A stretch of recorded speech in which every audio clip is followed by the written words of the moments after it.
Ladki Bahin food corner मी बघितलं तुमच्या माध्यमातून आणि मला आपल्या राहुल लोंढेंनी दाखवलं हे की लाडकी बहीण योजना या योजनेतून या ताईने आमच्या हे सुरू केलेलं आहे। आणि म्हणजे अशा अनेक लाडक्या बहिणी ज्या आहेत त्यांनी स्वतः अशा प्रकारच्या व्यवसायामध्ये लाडकी बहीण योजनेतले पैसे टाकले आणि आता त्यांचा ग्रुप हे सगळं स्टॉल या ठिकाणी लावला आहे आणि स्नॅक सेंटर आहे, चहा आहे, सर्व हां। आणि त्यामुळे अशा प्रकारचा व्यवसाय आमच्या लाडक्या बहिणी करतायत, कुटुंबाला मोठा त्याच्यामुळे आधार होतो आहे।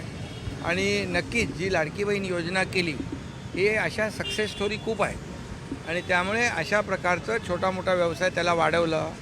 काही आपल्या बहिणी एकत्र येऊन त्यांनी ग्रुप बनवला, क्रेडिट सोसायटी केली, काही लोकांनी साडी विकण्याचा व्यवसाय त्यांचा होता तो वाढवला, पूजेचं सामानाचा व्यवसाय वाढवला, अनेक आता तुम्ही हे उदाहरण समोर बघताय। त्यामुळे अशा प्रकारचं आता त्यांचा याच्यापेक्षा देखील आणखी दिवाळीमध्ये देखील फराळाचं त्यांना हे करायचं आहे, त्यामुळे तोही व्यवसाय त्याच्यामध्ये त्यांना 4 पैसे मिळतील। आणि नक्कीच या लाडकी बहीण योजनेचा अशा प्रकारे अनेक लाडक्या बहिणींनी जे कसं म्हणजे स्वतः त्याच्यामध्ये सक्षम स्वतःच्या पायावर उभं राहण्याचं काम या ठिकाणी केलं आहे।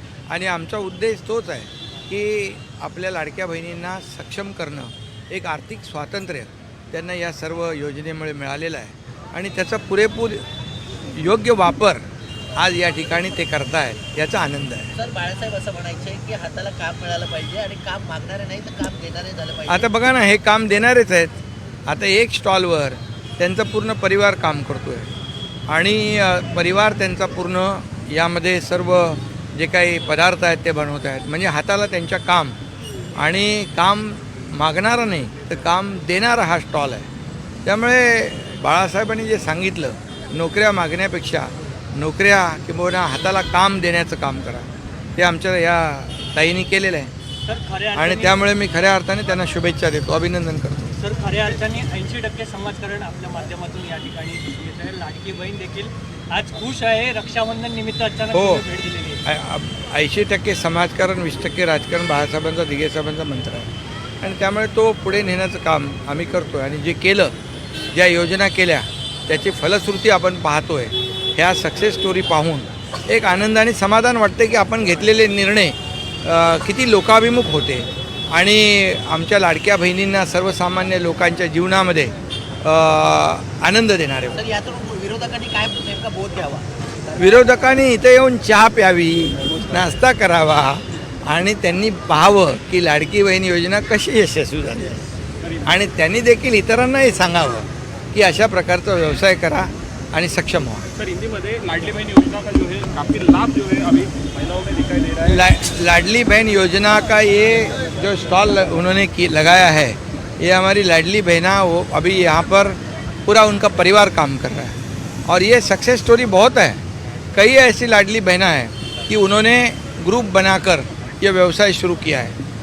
तो अलग अलग व्यवसाय शुरू करना और ये अपने परिवार को सक्षम करना, ये हमारा एजेंडा था और इसलिए हमारी लाडली बहना महिलाओं को सक्षम करना, इसीलिए लाडली बहन योजना सरकार ने, महायुति ने शुरू की थी।